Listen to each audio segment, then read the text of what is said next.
Okay guys, dito tayo ngayon sa construction site kung saan na ginagawa namin 4-story building. Ito po, kung napapansin nyo, napakataas po ang ginagawa namin. Ayan po. Yan.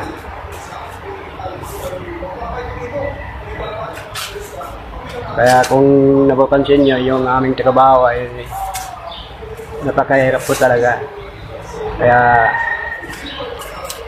kunting ingat na lang po sa aming mga kasamaan. Tulad nyo.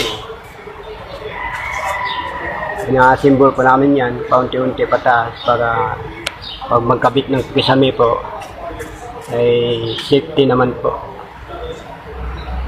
May kanya-kanya kasi silang dyan, scare. Iba naman sa pintura, iba naman nagkabit sa damyo, iba naman nagkabit sa kisame. Kaya